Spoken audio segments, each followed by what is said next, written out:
Leo's pregnancy, I ate salmon sushi like for lunch pretty much like every day, like the whole pregnancy. And people would probably be like mad if they heard that. But it was high quality and relaxed. My mercury levels are fine. I built a big old fat brain in that boy. But that also was another question that came through about like pregnancy weight gain, like what's appropriate for pregnancy weight gain. And, you know, in general, for most people that are starting pregnancy at a healthy weight, the rule of thumb that I use and my OB uses as well is that we typically would like to see 0 to 5 pounds gained in the first 20 weeks.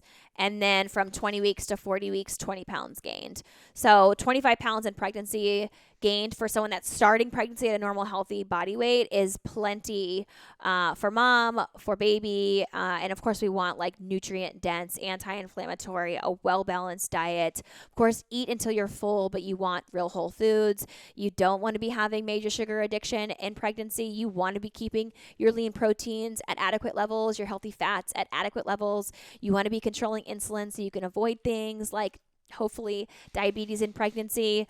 And then it is important to keep in mind if you're starting pregnancy underweight, obviously you might need to gain a little bit more weight. Or if you're starting pregnancy overweight, then maybe you're not going to be gaining 25 pounds. Maybe you're only going to be gaining 10 or 15 because you go into pregnancy and you're like, okay, I'm shifting my lifestyle. I'm starting to eat a little bit healthier. And then you're going to have a body composition shift where maybe you end up losing a little bit of fat, but still being able to promote or support the pregnancy and baby throughout. I typically gain about 23 pounds is what I gained last pregnancy.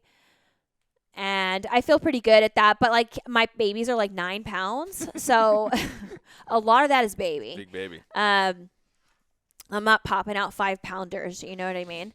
So people always are like, you know, think that I am too small or whatever. But I am not. I assure you. My doctor is very happy at what I gained during pregnancy. It's very appropriate. And I build big, strong, healthy superheroes babies. In fact, I would love if they came out at 7 pounds. Like that would be a real treat, but like not yet. I've had 2 babies and they've both been, Leo was just under 9 and Kenzie was 9 pounds. So yikes. I have a 25-inch waist before pregnancy and my hips are narrow like a 14-year-old boy's, so I don't really have anywhere to go but out. It's amazing. That's what I'm into. Yeah, but that's just a pregnancy weight gain question. And of course, like if you have questions or whatever, you can chat with your doctor. But, you know, my diet is never cleaner than when I'm in pregnancy. I am super disciplined about how much sugar I'm having, how much like additives that are in my food. Like I'm really looking at labels. Like I don't want red 40 and yellow 5 and I don't want inflammatory oils. I'm just really hyper aware because it does impact your pregnancy and you don't want to be having inflammatory foods really in pregnancy, at least for not what's important to me, and it's your own prerogative if that's not what's important to you. But I am very disciplined in pregnancy. That goes for fitness and nutrition, and it just makes me feel my best when I'm like that in pregnancy. And yeah, do I get annoying in pregnancy? Not at all. Okay. No more than usual. Oh. I don't really get cravings in pregnancy either. I usually get really sick in the first trimester where I can't eat much. I can only eat like certain things. So that might like appear that they're like cravings, but they're not really cravings. It's just like the only thing I can use to like settle my stomach. You know, lunch like meat sandwiches. Yeah, and it's like typically stuff that like I shouldn't really be eating like a ton of. Although it's like urban myths, like Leo's pregnancy, I ate salmon sushi like for lunch pretty much like every day, like the whole pregnancy. And people would probably be like mad if they heard that. But it was high quality and relaxed. My mercury levels are fine. I built a big old fat brain in that boy. With those omega-3s, which are insanely important. And he loves salmon. He does love salmon. Don't skip your omega-3s in pregnancy. He loves it on the outside, there is too. endless research about how much that can protect your baby's health and also support your baby's brain development. So do not skip your omega-3s. In fact, I'd be taking more omega-3s than what they tell you to. They tell you like 1 or 2 grams a day. I'd be taking 3 or 4 grams a day, and I'd be trying to eat fish. Although I have major fish aversions too in the beginning of pregnancy. So I get to a certain point and I'm like, no more fish. But then I get through that and then I eat fish all the time again. So it's just like that nausea phase is a little bit tough for me personally, but everyone's different. We're like TTC right now. So when I'm prepping for a pregnancy, like I replenish all nutrients to like optimal levels before I conceive. So like I just got blood work done from my functional medicine doctor, and I'm like, let's go through and I want you to tell me, like, am I at like full? Like, are my pools full for a pregnancy? And we went through and everything was at optimal levels. I mean, and that makes me feel really good because it's a lot of work prepping for a pregnancy. And, you know, knowledge is power, but sometimes ignorance is bliss. And I just feel like I know too much I don't know too much, but I know so much that like the bar is high for me because I know how much my health impacts that baby at conception, not 6 weeks into pregnancy or 12 or 14 weeks into pregnancy. It's like the second you conceive, like where's your health right then? Because it matters, you know? And so it's really important to me to like lower inflammation and make sure that's at a healthy level and then optimize all nutrient stores. So we did that, and like my omega-3s looked really good, and which I'm not shocked because I eat a ton of salmon and everything was really good. I mean, the only thing that I still need to work on a little bit more is my iron levels. And that's more like an absorption issue. So I'm just kind of taking my iron supplement at a different time than my other supplements to make sure I can absorb a little bit better. But it was still in the range. It was just lower of the range. You know what I mean? But yeah, that's like another tip I would definitely say that if you're prepping for a pregnancy is like optimize nutrient stores now. And that doesn't mean just take a prenatal and take an omega-3. It means go and get your blood work done because you're also probably going to need vitamin D. You're going to be needing B vitamins. You're going to be needing magnesium for sure, and all these other things that might be specific to your body. So knowledge is power going into a pregnancy. So utilize it, get that knowledge, and implement the changes to optimize your body. Lastly, I was thinking about what people are asking. Are we ready for baby number 3? Are you? I'm fucking ready. I've been ready, I feel like. I've been prepping for a long time, so now I feel like it's game time, baby. Game time. The only thing is, like, you have to make this switch because, like, a mom's life pretty much goes on hold when she gets pregnant. So it's like, no drugs, and by drugs, I mean weed gummies. No drinking, which I do drink. I like to have a couple glasses of champagne. I mean, just like 1 or 2, you know, a couple Ashlands a few times a month. So that's gone. And then you just have to totally just shift your mindset. You know what I mean? Like, it's just your life really is on hold. You know, you're just not the same for a year and a half. So I feel like it took me a minute to like kind of get ready to shift my mindset, but now I feel like I am ready. So I feel ready. This time I'm doing things a little bit differently though. Like I will have a night nurse this time, and I will have like a lot of extra hands to help me because honestly I need it. I'll have a C-section again. I'll be 38 if I get pregnant soon. And I have 2 kids at home. We run businesses. There's just a lot going on. So I'm going to like honor myself enough to know that I need a lot of help, and you know, recovery from a 3rd C-section at 38 will be a good time. But I need help. So yeah, I'm fine with it. How do you feel? Do you feel like you're ready? Yeah, I mean, either way, like I don't feel like it's, you know, I feel like I'm in a spot in my life where it's like I'm just ready for whatever comes next. What if what comes next is a daughter? That would be great. It was funny. So last night we were taking the boys ice cream after sports, and we went to this ice cream parlor, and you kind of sat down and they made your ice cream in front of you, and the lady was like kind of talking us, like chatting us up, which was kind of annoying because I just wanted to sit there.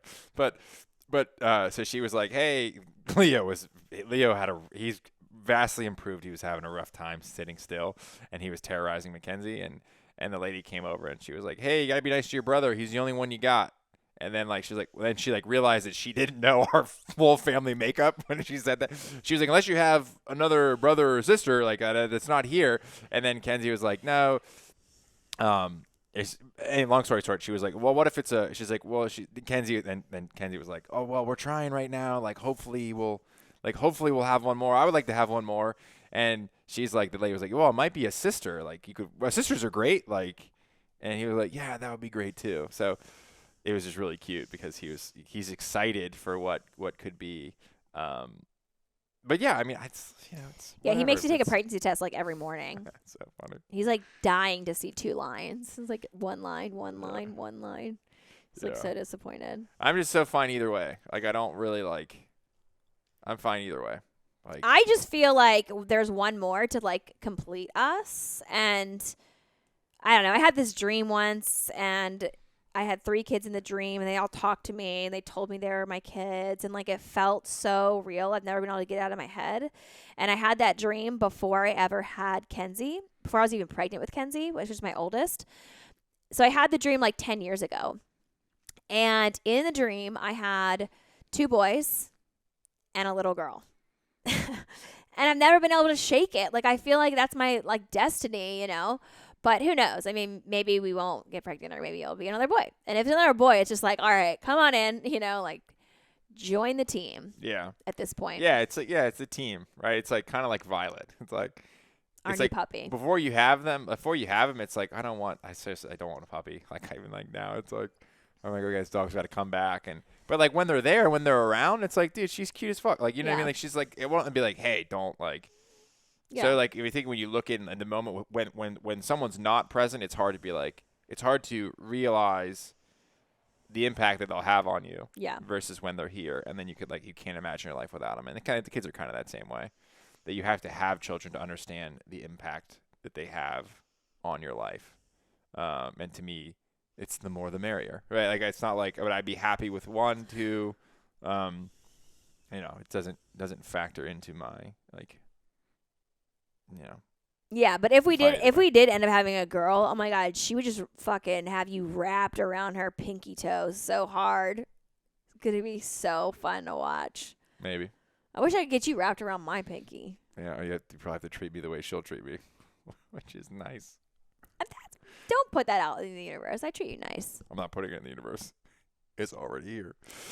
I mean, it's just you're tough. It's tough. We're tough people. We have, our family has a lot of large personalities. I know. We are very boisterous, and it's fun. To me, that's what makes it fun. Like we have these conversations, and it's so funny because it's I don't know. We just kind of let our boys be. We try to help them and the best we can, but I feel like we let them figure out who they are at a young age. Yeah. And we don't really interfere with that as much.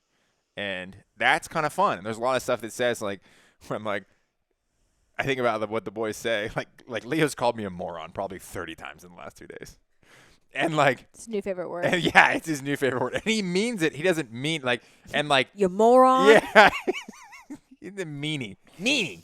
You're a meanie and a moron. He's been saying meanie more. Yeah. Like, okay, meanie. But the thing is, like, I could choose to, like, just really, like, bully him and to stop saying that word. And, like, I'm just like, whatever. I just kind of, like, I read a great thing the other day where parents feel as that kids are reflections of themselves.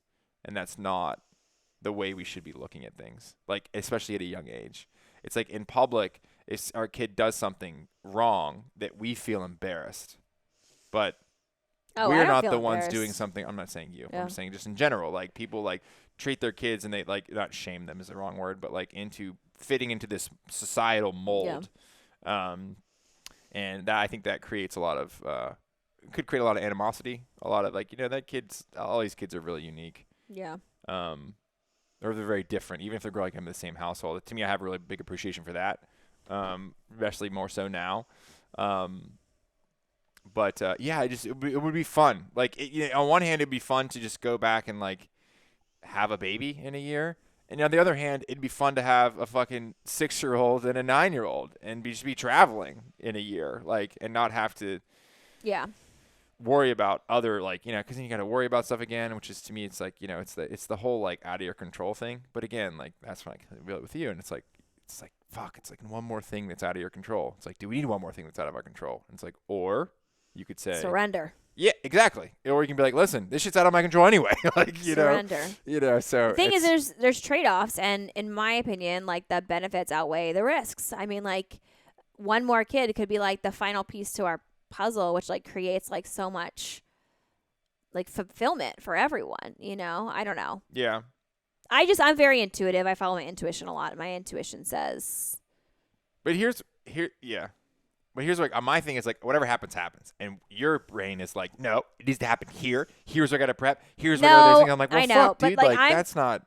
But no, I like- mean, kind of. But like, I'm working on that. Okay, and 2, I've gotten a lot better with that.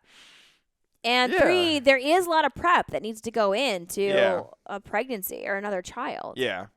Oh yeah, no, you have. But I think one of the challenges with marriage is that your spouse's insecurities or flaws become your flaws, and it's something else you have to work on, which I think is a challenging thing, right? Because you could be like, hey, well, I wasn't fucking worried about this thing until you brought it up, and now I'm also worried about it, and I'm worried about how you're going to respond to it. And that I just think you're adds bringing on up to the like plate. old Nancy stuff right No, now. I'm just saying it just in That's general. old. Okay, yeah. Pulling from the graves. But yeah, I'm just saying, just in general, like it doesn't have to be relatable to like what we're dealing with right now. I'm just saying what we've dealt with in the past. I'm not saying that this is something I'm struggling with right today. But I think a lot of that can create a lot of animosity between us, right? Because I can be like, listen, I'm worried about my own fucking shit. Like I don't need all the shit that you're also worrying about to layer on top of all the stuff that I'm also worrying about. And but it all goes back to the example of like I can't control how you're going to respond to a situation. Therefore, this is not something I should be worrying myself with. I can only control how I react. And that's why I feel like I've done. And again, with the kids thing, it's like, dude, to me, that I'm lucky. And this is like where you had this framework that I did not have growing up, where I was felt forever indebted to my family. And I had to live up to this like benchmark that they had set throughout, generations or whatever it is. And yours was different. You were like, hey, you chose to have me. Like you shouldn't be projecting this stuff onto me because I was a choice that you made. And it's it was an accident by definition. Well, but I think still she chose not to abort. But what I'm trying to say is that these kids are gifts, right? Like parenting is not a gift. The children are gifts. Yeah. And they are a gift to me. And like that's why I feel like really forever indebted to you. Like talk about like birthdays and Christmas. Like you've given me everything I've ever wanted with those 2 boys and just being a partner. So like I don't need anything else. And those gifts keep giving and giving and giving for like, hopefully, another 20, 30, 60, 40, 50 years. And to have the thought of having another one is to me like it's gotta be like another fucking gift, right? But I've already got 2 great gifts. So if I have 3 gifts, 2 gifts, I'm fine either way. With whatever happens. Cool. But well, thanks for joining me. Hey, thanks for having me here. Yeah. Thanks for having me. You're welcome. I love you. I love you too. All right. We'll see you next time, guys. See ya.